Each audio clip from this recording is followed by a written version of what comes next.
Good morning and welcome to Thursday. That was a very imposing piece of music with which to start the day. Maybe you could write in and tell us what you think it is. Maybe that's a good little quiz to introduce. Guess the title of the music with which we start Viral Times. Now, according to Barack Obama, the best way to not feel hopeless is to get up and do something. Don't wait for good things to happen to you. If you go out and make some good things happen, you will fill the world with hope and you will fill yourself with hope. One of the great features of Tenterden's response to the pandemic has been the number of people who have got up and done something, volunteering to make life better for the vulnerable in our community. Many have enlisted with organisations such as Helping in Tenterden, whilst others have helped neighbours on an informal basis. They have all made good things happen, filled the world, our bit of it, and themselves with hope. At least we hope so. When the lockdown restrictions ease further, so the shape of volunteering may well change.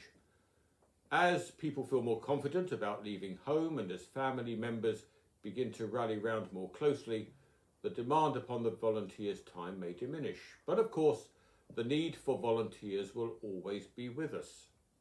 Helping in Tenterden, Tenterden Social Hub, Tenterden Community Hub are just three organisations that will continue to rely on voluntary help.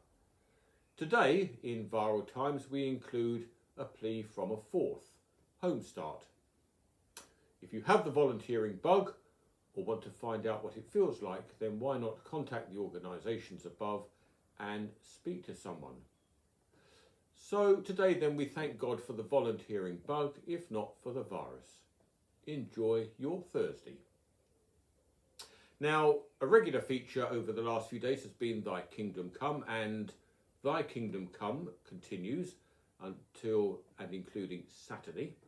Thy Kingdom Come is the title of the 9 days of prayer between Ascension and Pentecost.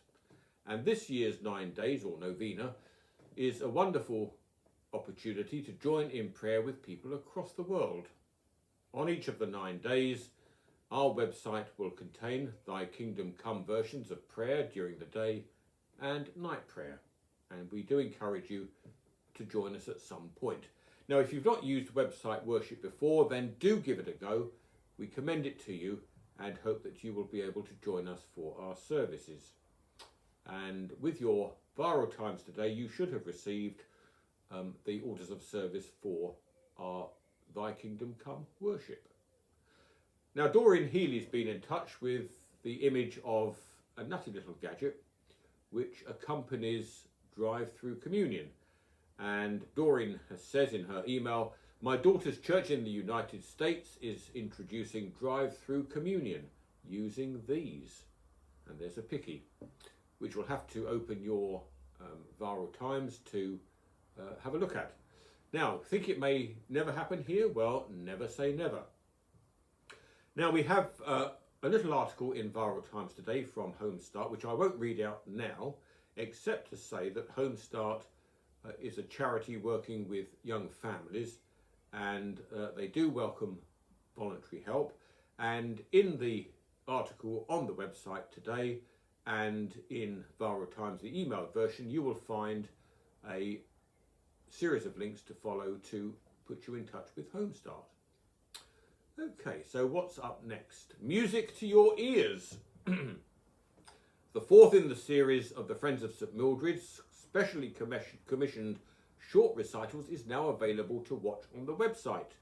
Yehuda Imbar, who gave an inspiring performance of works by Schubert and Brahms at St Mildred's back in February 2019, it's that long ago, returns virtually, so to speak, to Tenterden from his flat in Berlin, and he presents a gentle and poignant recital of works by Couperin and Liszt.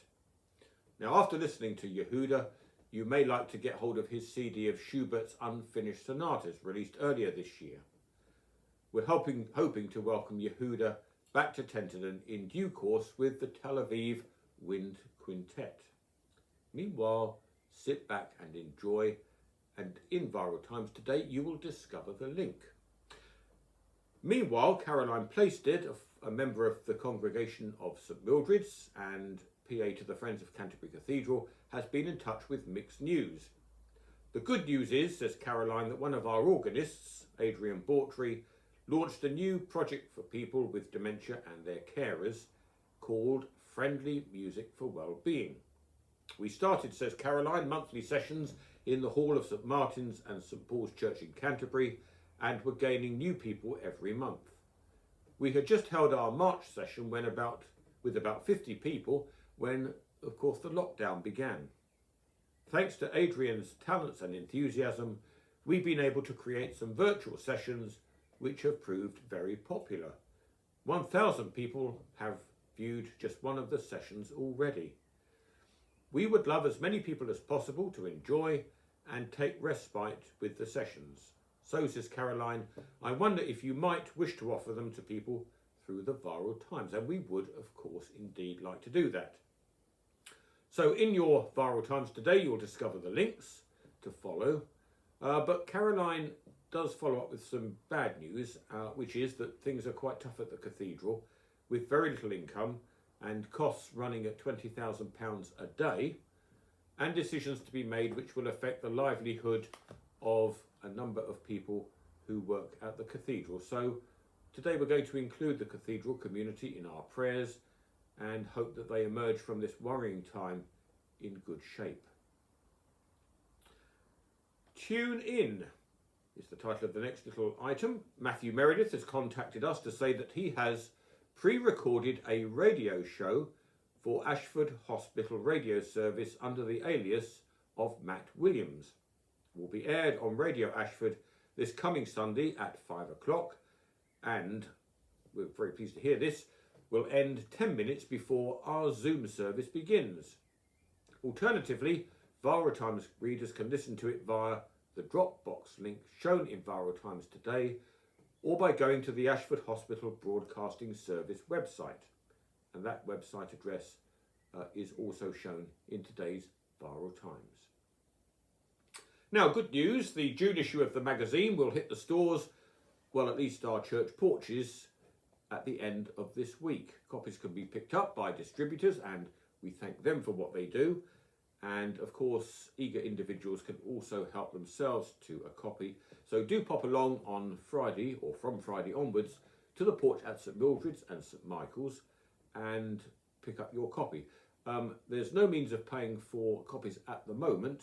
All we ask is that when you return to church, and please God, that won't be too far away, we'd like you then, if you can, to pay for your copies that you've received. And we're going to deliver copies of the magazine to our Viral Times readers who receive the paper version of VT. The long arm of coincidence. Vicky accordingly started this little hair running a day or two ago. Margaret Roylance has emailed to say that many years ago, John and I were in Luxembourg and we went into the city centre one morning. The first surprise was that Cranbrook Band were playing, and the second surprise came in the form of some small children who ran over to us shouting, "Hello, Mrs. Roylance!" They were there with their parents, Liv and Dave Allen. Jim and Ronnie Eagle recount the time when, whilst they were staying on the Isle of Skye, they were having a drink in the lounge before an evening meal when Jim felt someone tap him on the shoulder. "Hello, Jim," said the mystery person. And Jim turned round and there was his barber. And Jim and Ronnie say this is a meeting we still laugh about even now. Then Trish Fogden got in touch to say that when she worked at the University Hospital in Kiel, there was only one other British nurse working there. When we met, I discovered, says Trish, that she had trained at the Queen Elizabeth Hospital in Birmingham, which was the hospital I had just left. And then she continues, While Peter and I were on holiday in Aruba, we went out for a meal and bumped into another couple from this country, and it turned out that they lived in New Romney and had boarded their cat at our cattery for the holiday. Have you a story of a coincidence? Well, if so, please send it in. We move now to an alphabet of church life and reach the letter M. Now, M stands for lots of things. There's Millie's, there's music, there's the men's breakfast, and there's movie club, and maybe other things that we've forgotten about. Millie's is our parent and toddler group, which meets weekly on a Monday in term time. Music forms a central part in the life and the worship of our three churches, as this edition of the Viral Times shows. The men's breakfasts are a regular event on a Saturday morning, at which is served both a guest speaker and a full English breakfast, and Movie Club convenes 4 times a year to discuss a previously viewed film from a Christian perspective. Now, all these things are in abeyance at the moment, but hopefully it won't be too long before we are up and running, at least with some of them. Now to countdown. Well, we're going to start with our new words game. The longest word to have been made from the letters, which were given to you yesterday, with a total of 8 letters, is end gates. Tim Monkton had a valiant effort with negates or sneaked, assuming that dengates is a name only, he says. But Tim adds, however, I offer you stag-need for someone of proud stance who looks down from a lofty Scottish moor. Now, we have to say we're very slightly sceptical about this word, and because Tim is a lawyer, we think we are fully entitled to ask for a little bit of evidence that this is not a fictitious word dreamt up. Joy Rapley also had a go at this and reports, I can't find a 9-letter word, but there is an 8. Keg stand. It is apparently, says Joy, a common party activity in which 2 people hold another person's feet while the person holds onto the keg. Another person holds the tap in the mouth while they drink. Everyone else counts, and the winner is the one who drinks the longest. The mind boggles. Joy adds, it sounds like an interesting activity for lockdown, or maybe when lockdown is finished, as you need quite a few people. Well, we in the bunker think we should give it a try. There was a veritable plethora of shorter words. How many could you find, from stand to deans and take to neat, and many more besides?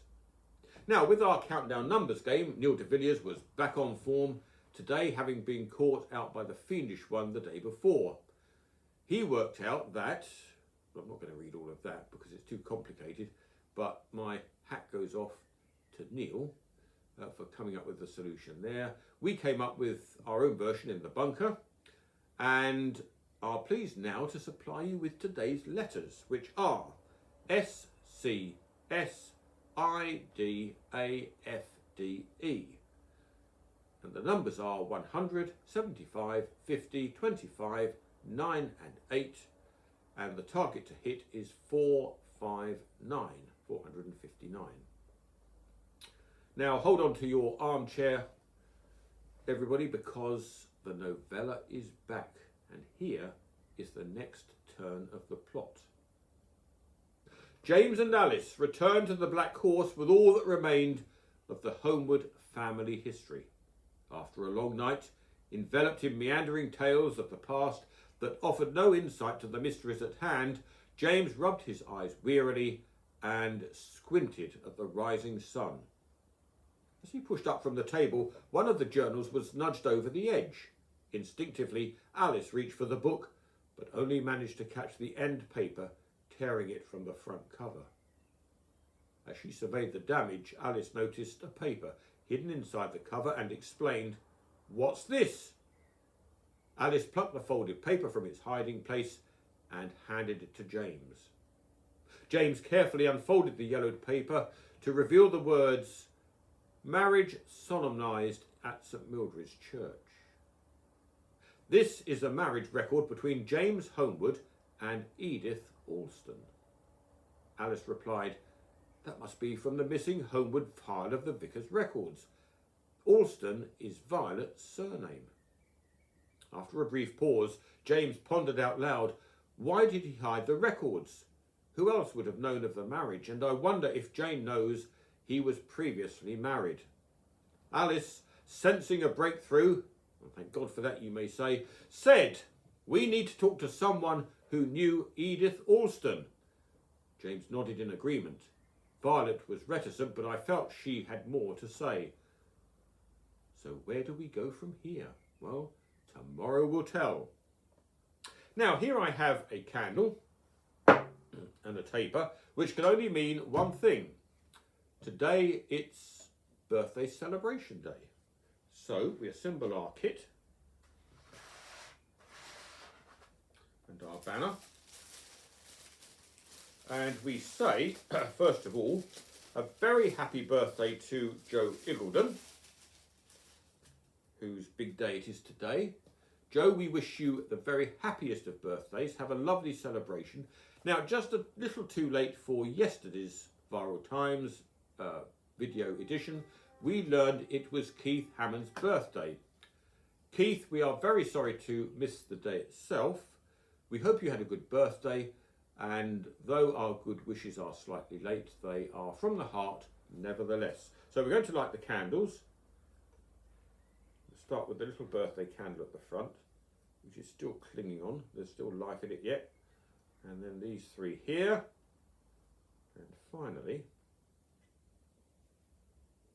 we will kindle the fountain candle. And here we go. Stand by your beds. Or not, as the case may be. Oh, there we go.